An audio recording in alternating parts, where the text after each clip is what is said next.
Guinea-Bissau.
You are tuned into West Africa Democracy Radio, broadcasting on 94.9 FM. We are live online at WADR.org and across all social media platforms for this particular special broadcast of the Guinea-Bissau 2025 elections on YouTube and Facebook at WADR English. Well, welcome to the third and last edition of this coverage in English. Once again, many thanks for joining us, and as we bring you all the details, just so you know, polls closed at exactly 5 p.m. across Guinea-Bissau, and as we speak, vote counting has commenced. I'm Abdullahi Hassan, and with me in the studio is my colleague, Augustine Kole. How are you? I'm fine. Warm greetings, Abdullahi, and greetings to all of our listeners across the sub-region. It's great to be here. Many thanks, Augustine. Now, we have from the start of today, when polls opened until polling stations closed in Guinea-Bissau, brought you updates. And we'll continue to do that, bringing you the latest developments from Bissau, following the process, as well as analysis from regional experts to better understand the political climate in that country and what these elections mean for the country's future. Now, just a quick reminder, 12 candidates, including the incumbent Omar Sissoko Embalo, are in the race for the top job. Now, while he is seeking re-election, Domingos Simas Pereira, flag bearer of the post-independence political party, the PAIGC, was disqualified by the Electoral Commission, a decision that was upheld by the Supreme Court for submitting his candidacy file late. This already adds to tension in the country. Many say is coup-prone. Well, other candidates in the race are, of course, Basiru Jah. He is 52 years old, a former defense minister who served two brief stints as a prime minister.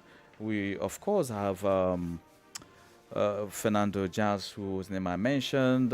We have João Bernardo Vera. He is the flag bearer of the African Party for Freedom and Development.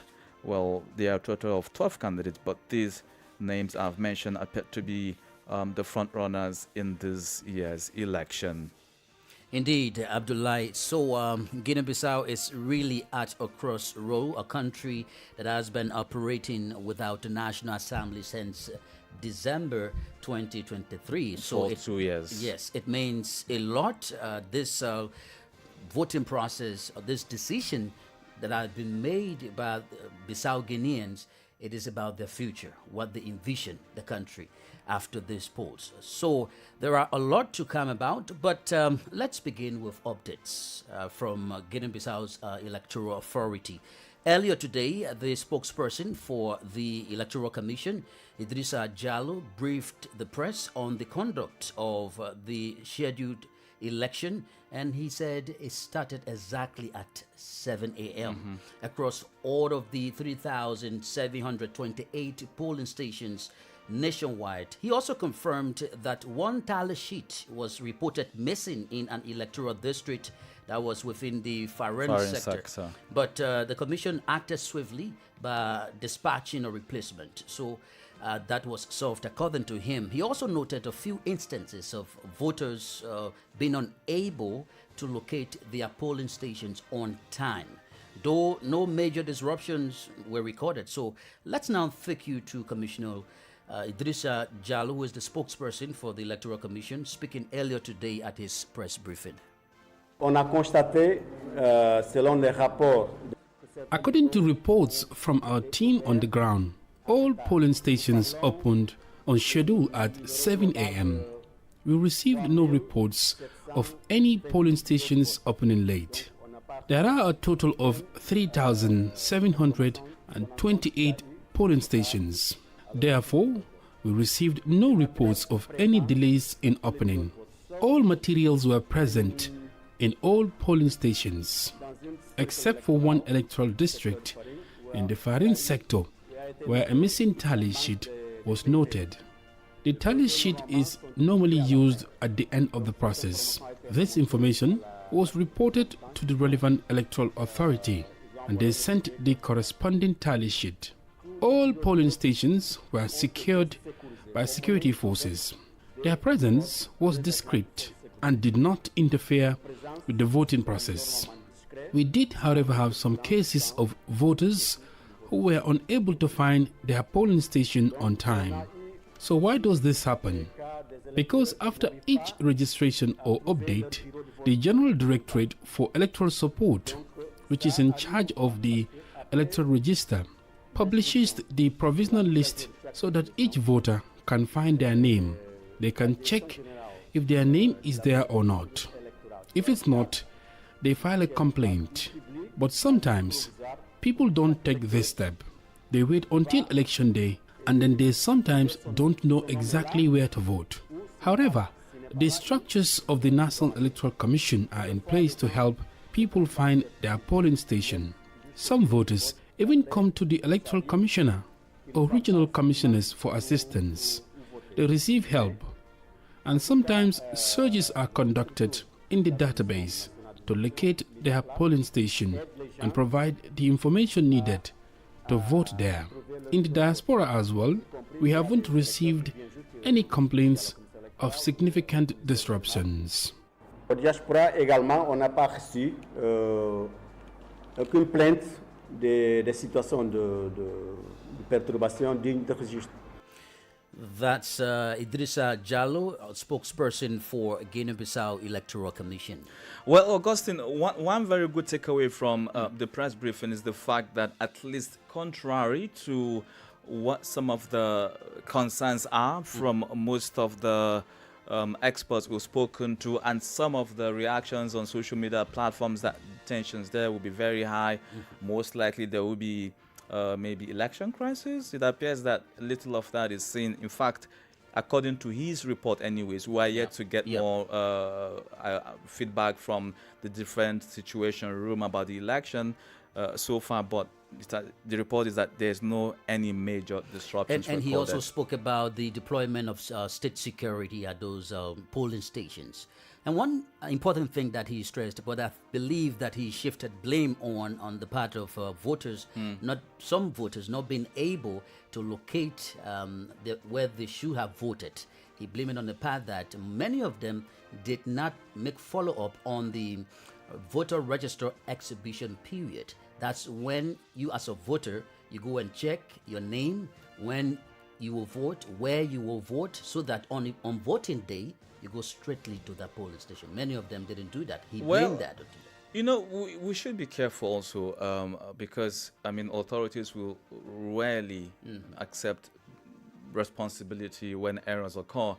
But I think on my part that once it's time, it's supposed to be more like a multi-sectoral approach into the campaign, and even after, before, during, and after the elections, meaning there should be more and more campaigns and sensitization and awareness campaign by authorities. Now, relevant authorities from the federal to state and municipal level, that you should follow up, because this is a civic responsibility that you should enjoy. So it's not after that you begin to portion blame. If perhaps this is an error that they kind of anticipated, then they should have taken proactive measures to correct. But That's a Certainly. discussion for another day. Certainly. I hope that the election observers, one of them who will be talking soon, will note all of this, that they will recommend to better make the system more effective right. in subsequent elections in Guinea-Bissau. Now, more from Guinea-Bissau. Several election observers were on the ground to carefully monitor, evaluate, and report on the conduct of the polls. Now, while ECOWAS and AU observers were allowed in parts of the country to observe the voting process, local observation groups were denied access, Augustine. This is according to sources. However, on the eve of the election, ECOWAS Election Observation Mission and the AU Election Observation Mission jointly convened a high-level coordination meeting, bringing together the heads of observation missions deployed in Guinea-Bissau, including former Nigerian President Dr. Goodluck Ebele Jonathan, and of course the AU High Representative on Silencing of the Guns, Mohammed Ibn Chambers. Other missions deployed to Guinea-Bissau include the CPLP, G7 Plus, and Roger CPLP. They exchanged assessments on electoral logistics, competitiveness, pre-election stakeholder dynamics, and post-election risk scenarios, emphasizing the centrality of the rule of law, civic tolerance, and preventive diplomacy. Well, let's listen to Isufu Baba Brahima Kamara, head of the ECOWAS election mission to Bissau. Well, we got the assurance from Mr. President, which we all know is a statesman, he's a peaceful person. He has given us all the assurance that he would accept what happens on election day, and every assurance has been given. Well, there you have it, the voice of Isufu Baba Brahima Kamara, head of ECOWAS election mission to Bissau. And Augustine, the later part of his statement is that he has received assurance, or should I say now assurances, from the incumbent Omar Sissoko Embalo that he will accept whatever the outcome of the elections be or are. It's also something that we can just hope on, because you just don't know when results are announced. There could be acceptance, there could be A rejection. turnaround on statements and promises. Yeah, mind you, these are political statements too, and they are coming from politicians, especially one in power. There's so much to expect at the end of the polls. Well, we'll all pray that it goes well. Francis Boniface, WADRs. Francis Boniface in Bissau joins us live. Francis, good evening. Good evening, guys. How are you doing today, Francis? How's Bissau? Yeah, very good, very good. Things are winding down. I love that statement. In fact, the word winding down. Because, Francis, we did speak earlier in the day, and it's not per se a concern, but an observation that voter turnout was not really impressive. Did it change later towards the close of polls? I can speak for the locations where I was at, and I think it picked up. Okay. Later in the day. Yeah, it really picked up later in the day.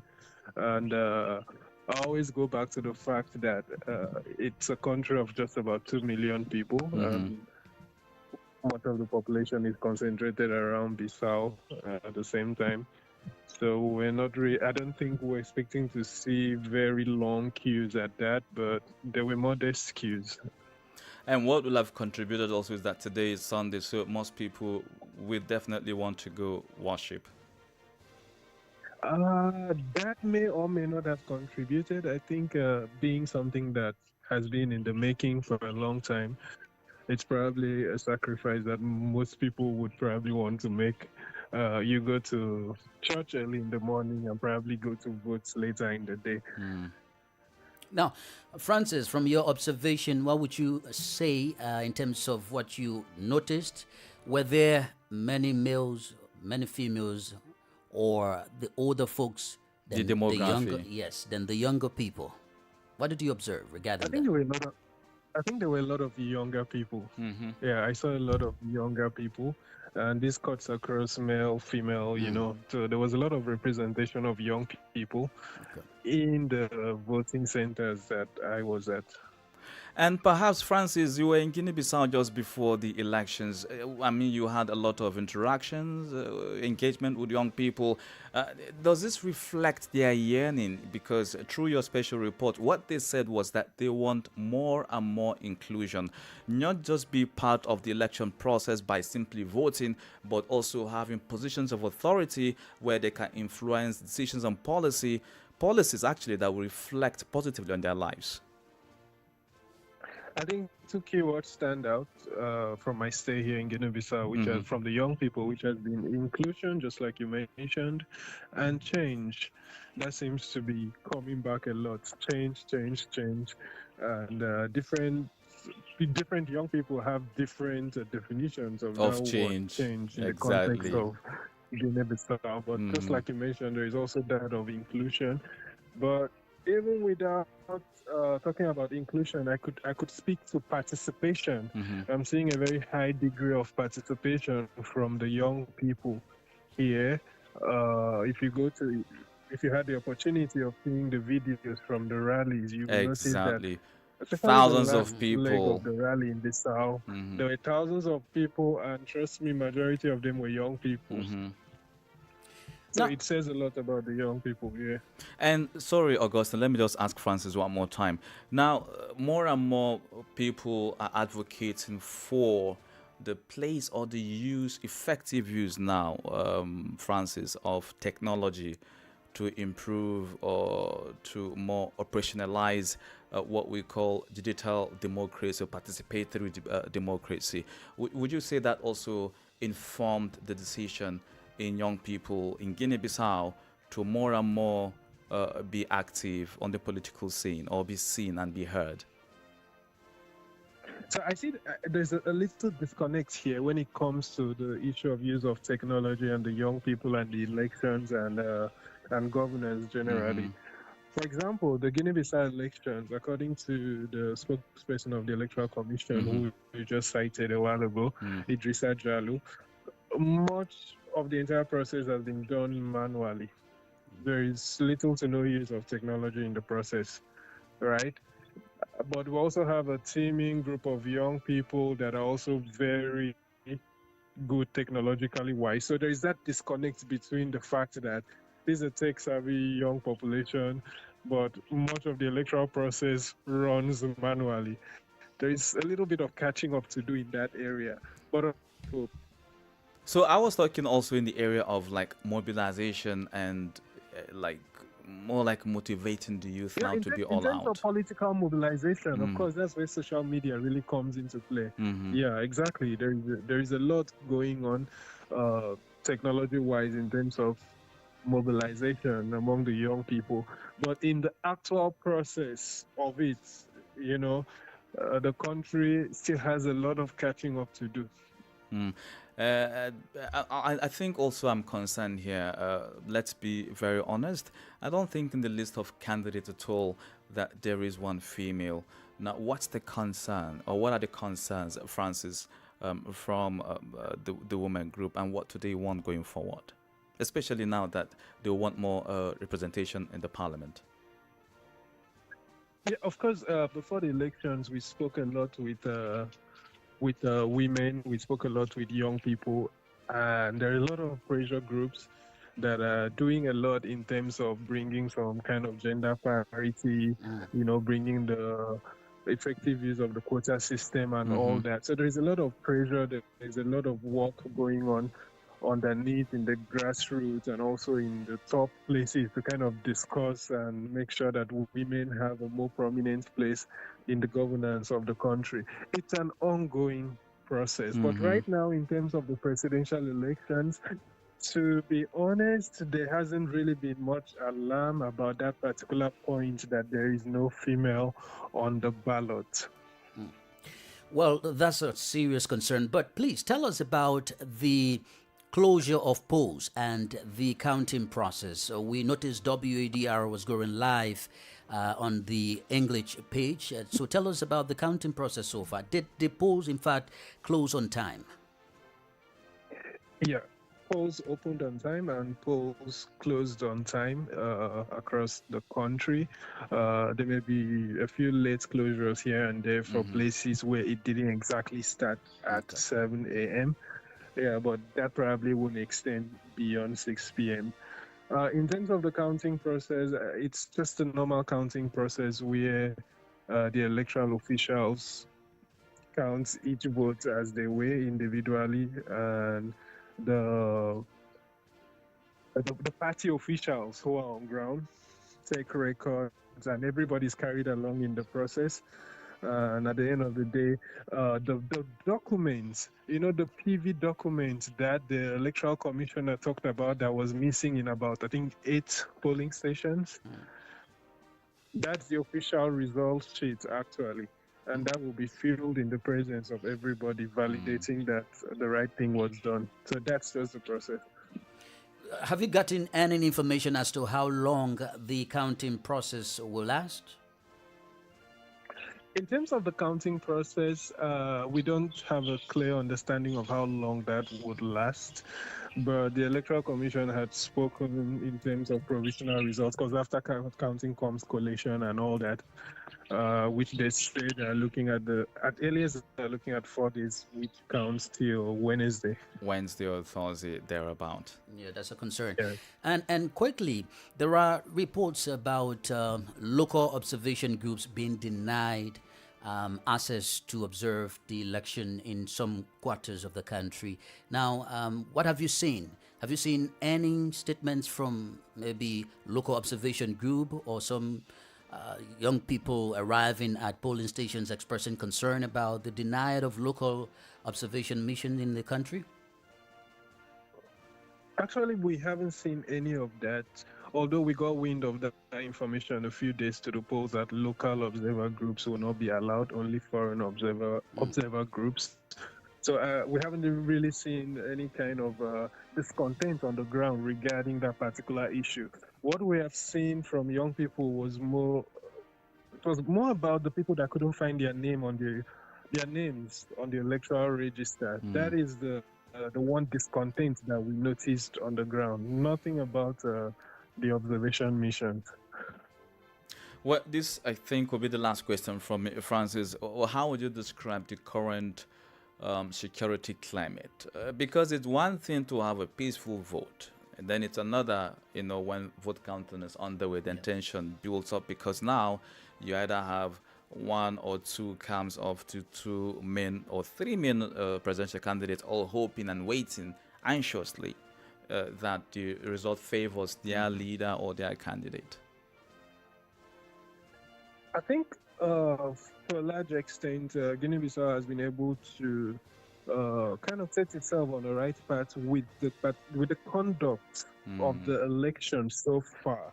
I insist on the word so far because it's a process, Exactly. and we have just passed the voting Stage. phase of it. There are other phases of it that is to come. But in terms of the voting phase of it, it hasn't really been so controversial. We need to wait and see, because sometimes what really brings about the security concerns and the post-election issues are usually divisive statements, are usually issues of trust.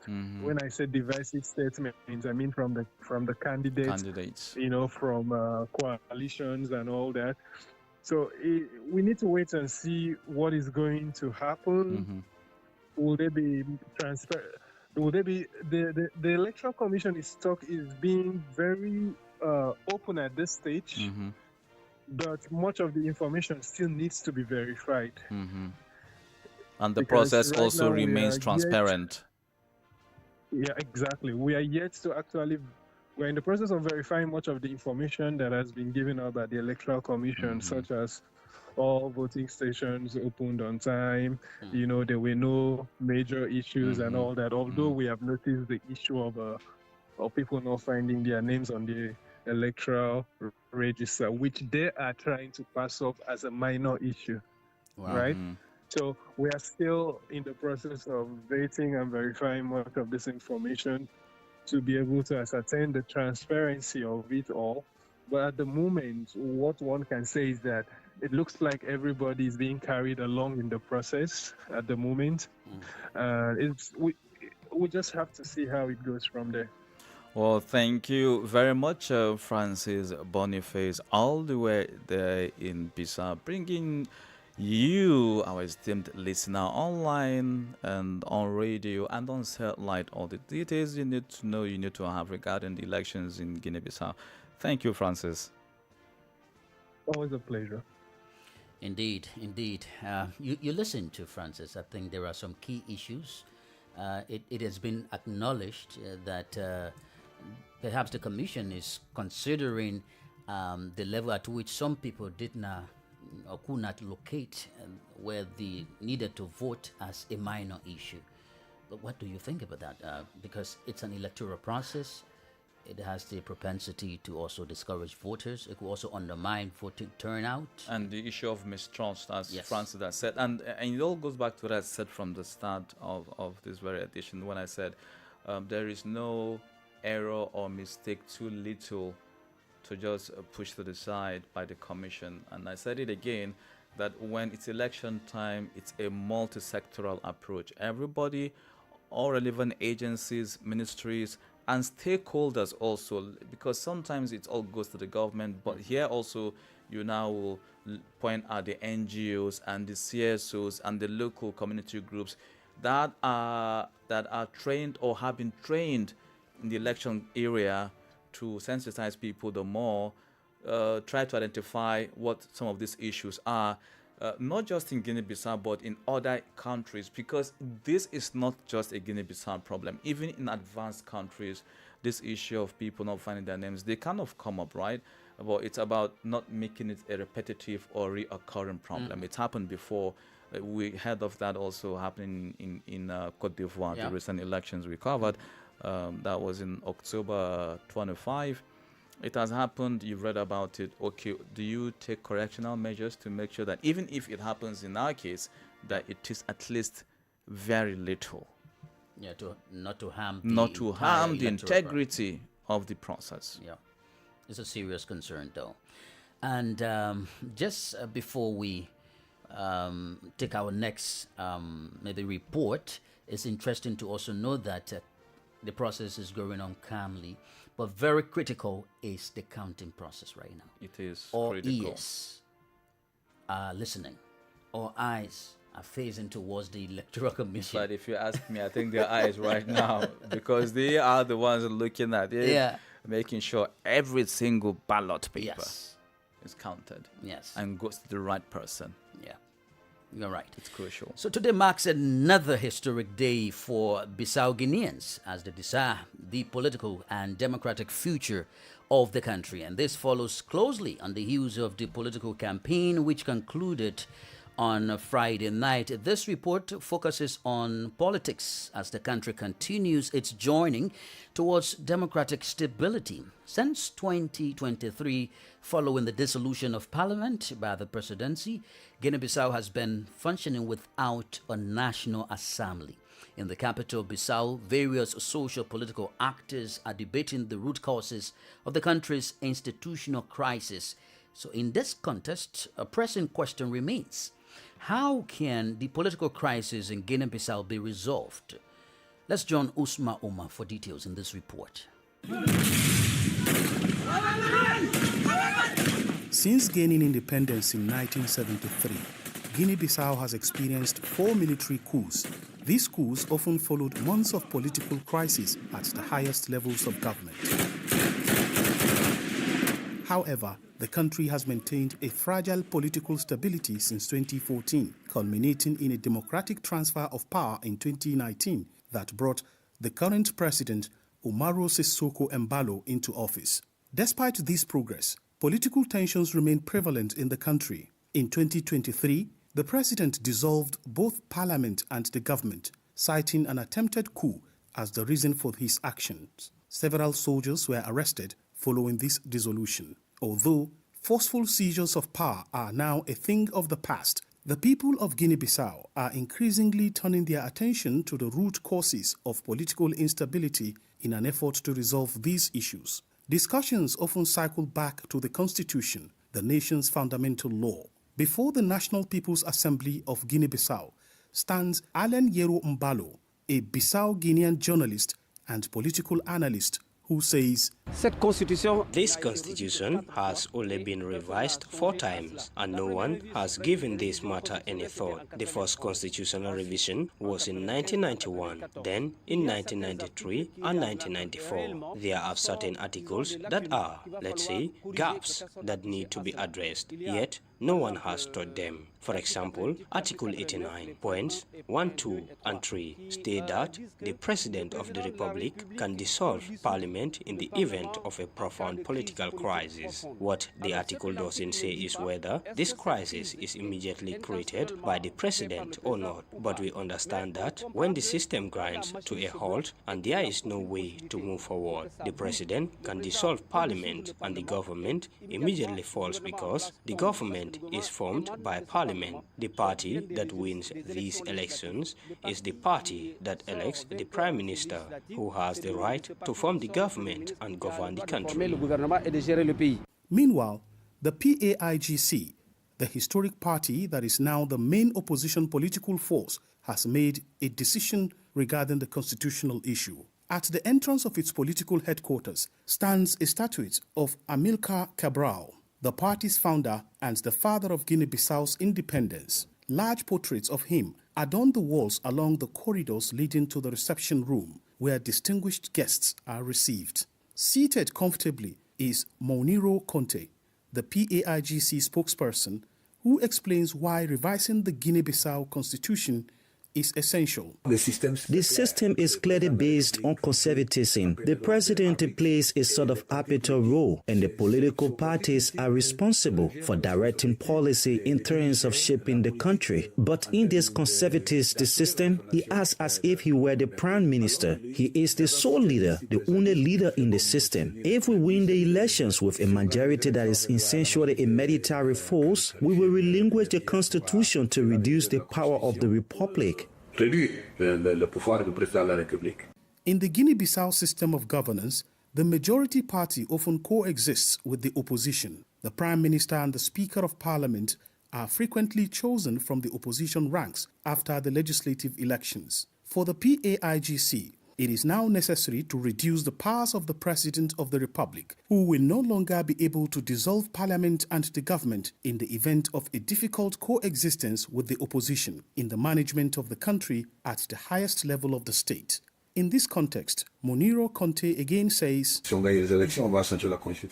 we win the elections, we will ensure that the constitution is fully implemented, that there is a president who will fulfill his role and respect the principles of powers. In our system, the president of the republic acts as an arbiter. There is the government that directs policy, there is a judiciary for justice, and there is the National People's Assembly for the creation of laws. That's how it is. The system is in place, things are clear. However, during his visit to the Directorate General of Transport in Bissau, we questioned President Umaro Sissoko Embalo about this issue. According to the presidency, the spirit of the constitution, which stipulates that the President of the Republic should act as an arbiter and remain somewhat in the background, is not being betrayed. It is also believed that the President must have oversight of all actions. But incumbent Sissoko Embalo states, I am the President of the Republic. I have the authority to say where that begins. According to the Constitution, I can dissolve Parliament when there is a serious crisis. That's what happened. But as a President, there will be no more chaos in this country. Oh no, those are things we have left behind. And I am a Democrat. Today, Guinea-Bissau has ended its chaos. I am here to protect all the citizens of Guinea. At the headquarters of the Guinea-Bissau League for Human Rights, in the heart of Bissau, we meet Babacar Touré, the organization's president. Touré says it is up to the people to express themselves and decide on the fundamental law that best serves them. We must adopt our political system to our cultural and social reality. The constitution we have is, in a sense, a legacy of the Portuguese colonial period. Therefore, we need to have a debate on these issues, a democratic debate.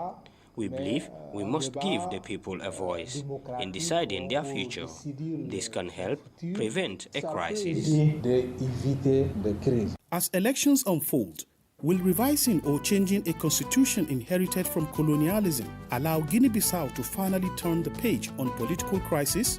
The debate remains open as the people of Guinea-Bissau now aspire to political and democratic stability.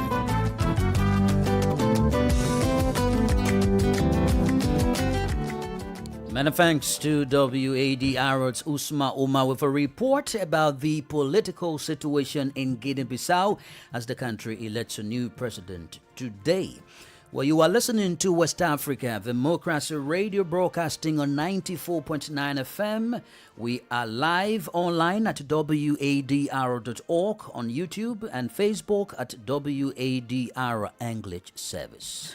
And like Augustina just said, today is indeed a special day because we have from the start of the day brought you updates really about the 2025 presidential and parliamentary elections in Guinea-Bissau, where some 800,000 eligible voters were expected to go cast their ballots. Well, so far we've heard different accounts from the Election Commission in Guinea-Bissau and Francis Boniface, who reported shortly on the show, or in the program rather, that polls closed and the elections were held successfully and peacefully without any major incidents recorded. But of course, vote counting is on there. We will have to wait to see how that pans out. But it's also important that we state here that West Africa, despite the growing or threatening political and socio-economic challenges or dynamics, has recorded successful elections in the last 2 years. We can talk about Sierra Leone,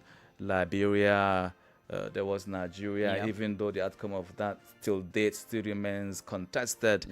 There was Ghana and most recently Cote d'Ivoire. Despite all this though, and today we sit here with Guinea-Bissau. Guinea-Bissau. So it goes to say that regardless of the problems we have, what is important for us as a society is that there's representation of the people. And this is why we are being joined by Professor Gorgui Jang, Senegalese political analyst, and Austin Aigbe, ECOWAS lead person for WADR. First of all, good evening to you all, and good to have you join us live here on West Africa Democracy Radio. Thank you very much. Ça va bien, merci. Et vous, Austin? D'accord. Merci beaucoup. Merci. Professor Jen, good evening and good to have you join us live. Thank you so much for inviting me. Very well. It's a great opportunity. Thank you very much. So, Professor, let me put you on hold. Let me begin with Austin because this is a big deal for ECOWAS and WADR. How crucial is this election right now taking place in Guinea-Bissau, Austin? Thank you very much. It's a very crucial election because of the fundamentals that it presents. Excuse me, Austin, it appears... has been in the news for the obvious reason where Austin, the president can excuse me. unilaterally Austin, can you hear me? undermine a constitutional authority, Hello, to Austin. undermine the parliamentary system and declare himself more like a single entity, an authority in a country. So it's important to see what's going to turn out from these elections, and I've seen that citizens of Burkina Faso are enthusiastic to vote, and I see is between infrastructural development and of course freedom and development, which is the bedrock of a democracy. So what I see is that Guinea-Bissau is headed to an election where they have to choose between a literally new president or an Umbalo who has literally been a former president, former general who has called himself the general of the people. It's important to see how it comes up. But again, coming from Cote d'Ivoire, where we saw literally a one-party system. Mr. Austin, please, can you hear me? Austin. Opposition political parties were Hello. Hello, Austin. It is worrisome that you see opposition political parties having to be Austin. disqualified from the electoral process. But same thing has happened now in Bissau, even though that the main opposition party in Hello, Guinea-Bissau Mr. Austin. but there seems to be a heavyweight, the former prime minister, throwing his weight behind a very young presidential candidate, and it's interesting to know how this goes. Okay, Mr. Austin, please, can you hear me? Just signal yes if you can hear me. Hello, Mr. Austin, can you hear me? Yes, I can hear you loudly. Okay, so it's either you talking to us and we are on loudspeaker because we can hear you revert here. Your sound echoes, please. Okay, so I think, okay, probably what I would do, let me get out from, because I was actually on. It seems it's close to the mic. Okay, very good. Perhaps you just mute your speaker while we engage Professor Gorgujen. When you are better, we'll put you back live. Thank you, Mr. Austin. No, but I already mute my speaker, but it's still echoing. Are you using a hands-free? Is that the echo is from your side? I don't think so. Okay, but we have Professor Gorgujen. All right, I think we try to get Professor Gorgujen. We sincerely apologize to you, our esteemed listener, for the audio quality there with the live call, but we'll try to get our guests back for us to have this very important discussion. Indeed. To essentially understand the significance of the elections today, and more than the elections, really the outcome of that, and how it gets to impact the sub-region. Because as we speak, of course, democracy, again and again from many quarters and experts, depending on who you talk to, they will tell you that democracy is on the decline. But it needs to survive, because the failure of that is what we've seen today with the withdrawal of the 3 AES countries from ECOWAS, that is Mali, Burkina Faso, and Niger. At least Guinea is making an attempt to go back to a constitutional order, because they have announced December 28 as the day for the elections. So you have about 2 million plus voters in Guinea going to elections next month.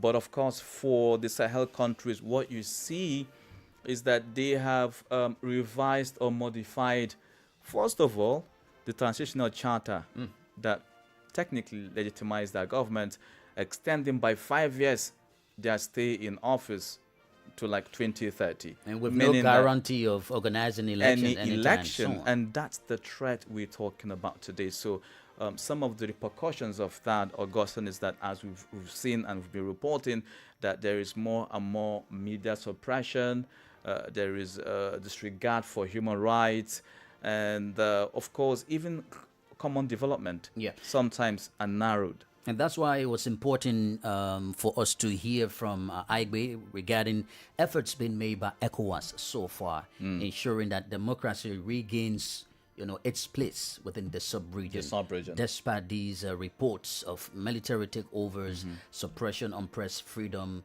on critical voices in these countries. Because he spoke about the major opposition leader. I would have loved him to explain more about that, because we want to ask him some questions, because the issue of having major opposition leaders being bad or on aspects of denied contesting presidential election in West Africa is becoming persistent. Well, right now we have Professor Gorgujen joining us live. Good evening, Professor. Good evening. Good to have you join us, Professor. Thank you for inviting me once again. Yes, and I'm very sure that you've been following the elections in Guinea-Bissau. Well, thanks to WADR. Tell us, what are the major takes for you through the process? Well, at least in the build-up to the election today and the process so far until this moment. Well, we are in election in West Africa.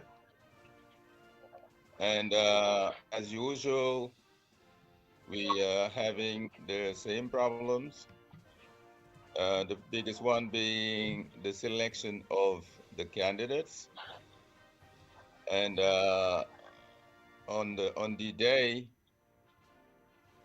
fortunately, today there has been no reports of trouble. So we are appreciating this. This is quite positive, and we believe that it will continue until the end, and then even after the proclamation of the results. Well, but I think one issue that stood out for many, which again I think is being seen in other countries, is how they would say, not my words, Professor, that maybe the justice system is being weaponized to really remove major political figures. In the case of Guinea-Bissau, it was Domingos Simios Pereira. What does that say on the future of the country? Well, this is what I said earlier. Is West African elections, African elections, people having the power and seeking to hold it for themselves. I don't call this democracy, because every single citizen must have a right to run for president or to run for mayor or any other position in the country, and which is not really the case in West Africa. I'm insisting on the global area, because it's not only a problem in Guinea-Bissau, but it is also present in almost all the other 15 countries. Apart from some exceptions, Ghana and probably Nigeria, but for the rest, I'm sorry, but even the countries calling themselves democratic countries are not that much different from the military regimes, because they impose their wills. Now, Professor Jang, how would you describe ECOWAS' efforts so far in terms of ensuring that democracy regains its status within the region, given the fact that many are complaining about democracy being on a declining level within the region? Well, I think that ECOWAS is responsible for what is happening in West Africa, because they have not been facing the music the right way. They should have established a common way of organizing elections in West Africa. In Senegal, we have our own way, in the Gambia, in Nigeria, etc. And this is not something that is viable, that is sustainable. We have got to have, as we are in a community which has made a lot of headway, we have got to insist on this. It is one of the most advanced regional communities in Africa. The integration is very good. We have Nigerians in Senegal. You have Nigerians everywhere. We have Senegalese people who can go to Guinea, who can go to Togo, to go to other countries. This is not really real in the other regions of the continent. So we have made a lot of headway as far as integration is concerned. But regarding democracy, it is not really good. We are lagging behind. Southern Africa is more advanced than West Africa as far as democracy is concerned, because the leaders who grab the power do whatever they want, do whatever they can in order to secure the power for themselves. And this is not really fair. And the responsibility of the ECOWAS as an organization, I'm insisting on this, is to establish rules to be abided by all the states. So, but Professor, perhaps it's not that the rules are not there. That's why we have maybe the ECOWAS protocols. It should be more about enforcement. So maybe my question to you would be, how does ECOWAS go about, what mechanisms or strategy will they have to put in place to ensure that states really respect really and comply with these protocols? Not just when it favors them, but that they do, and when they fail, they sanction. Well, it's not be. It mustn't be only the ECOWAS is an organization which is not only there for the political leaders. It must be there for the population, for the intellectual, for the scholars, etc. And there is a role that must be played by the scholars in West Africa and by civil society organizations, among other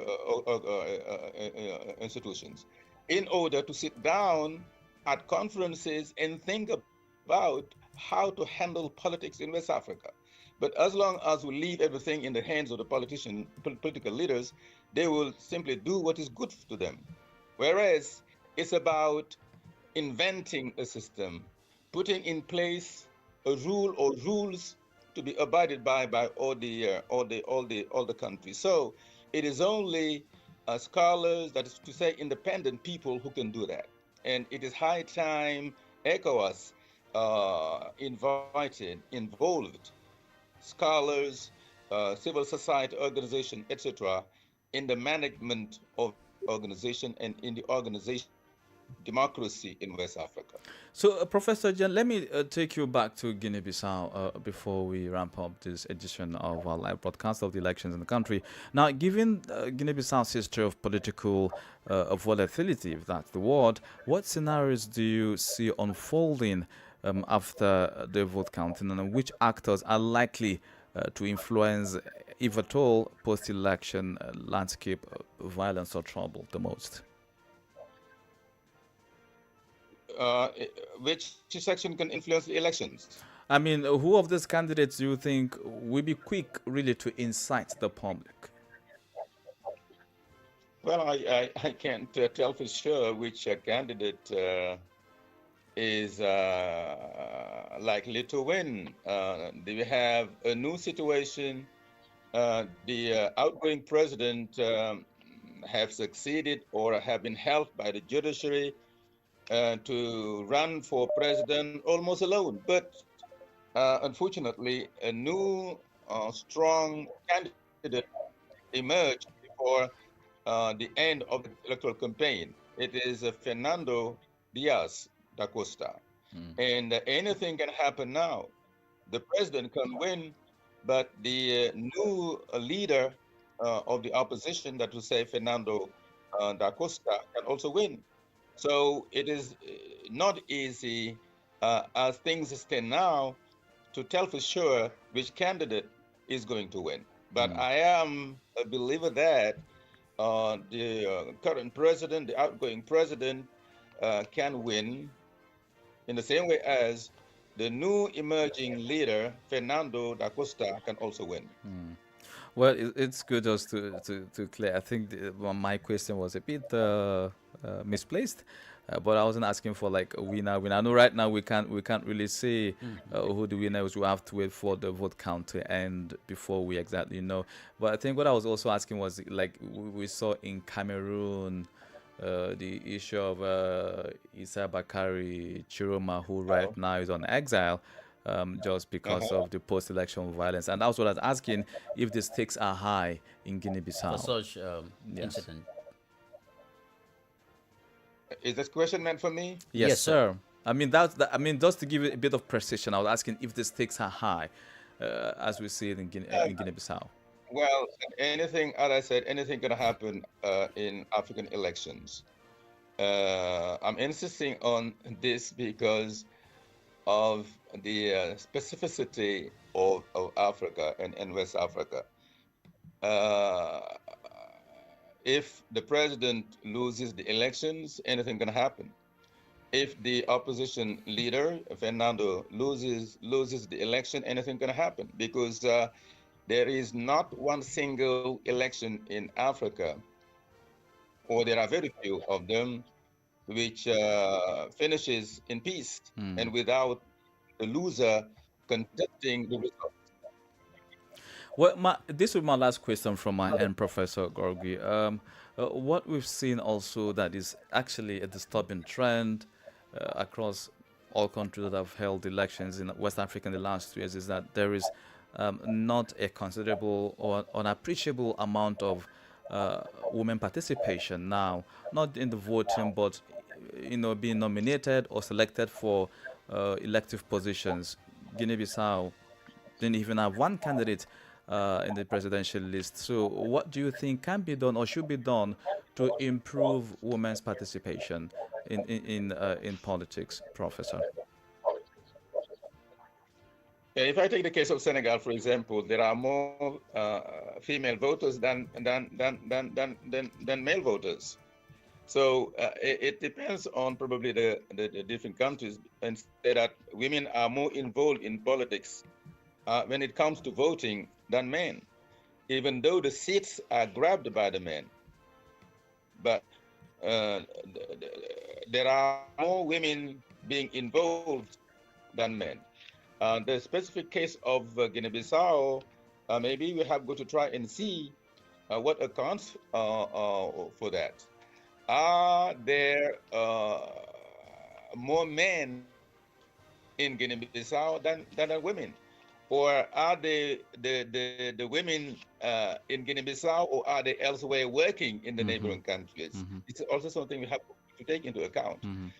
We don't see how the population of Guinea-Bissau is composed, whether there are more men than women or more women than men, and whether the men are the ones staying in the country and then the women living in the country and going to neighboring countries to work, as we can see many of them in Senegal. Well, but now, the population is the role of leaders to see what happens, and then try and find a solution to that. But from Senegal, only speculate. Well, thank you very much, Professor Gorgujan, for always being there to contribute intelligently and intellectually to discussions of this nature. Thank you very much. I will be reaching out to you for the analysis as the situation in Guinea-Bissau unfolds. Thank you so much for your invitation. Your question very well. Okay. It was a pleasure, Professor Gorgujan. And indeed, all eyes, all ears remain active on Guinea-Bissau as the clock ticks and the hours pass by, night falls, awaiting the morning, the news, websites, the radios, everything about Guinea-Bissau. I love how you put it, but give or take, according to the Electoral Commission, they have at least the provisional results are expected within 4 days. So it all depends, but whatever the case be, WADR is in Guinea-Bissau. I will bring you all the details. Just so you know, you can listen to us on radio 94.9 FM. We are online live at WADR.org and across all social media platforms at WADR.org. And for English, of course, it's WADR English.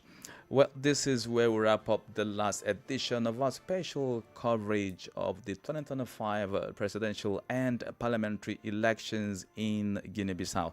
Augustine, your last words. Well, just peace. We need peace to continue in Guinea-Bissau. And democracy must thrive. Indeed. After the results, if you have issue, I think they have the judiciary. You can go and you file a complaint. It can be addressed through the legal means instead of amicably, instead of taking onto the streets, because it would just destroy the ever future you ever dream about. And that's not what West Africa needs right now. No, we need something stable that others can copy from. Thank you very much, Executive Producer Augustine Coley. Well, special thanks to the team, the WADR team. I mean, starting with the management and down to the rest of them. Of course, special thanks to Imoradet, Sankule Janko, Christopher Tichu, and Deborah Amour, Miriam Mukabi. We have the technical team, Maudo Diouf, Mustafa Sek, Ismaila Kamara, and of course, the digital department, Sheikh Hinjai and Sulema Yanga, and to the special team in Guinea-Bissau, Sani Momunisebu, Francis Boniface, and Umo Daniego. Many thanks to you all for making this happen. Stay tuned as the French edition comes live in just about a minute or two, to be anchored by Alpha Abubakar. Do have a pleasant evening. I'm Abdullahi Hassan. Bye. You just listened to the live coverage of the 2025 presidential election in Guinea.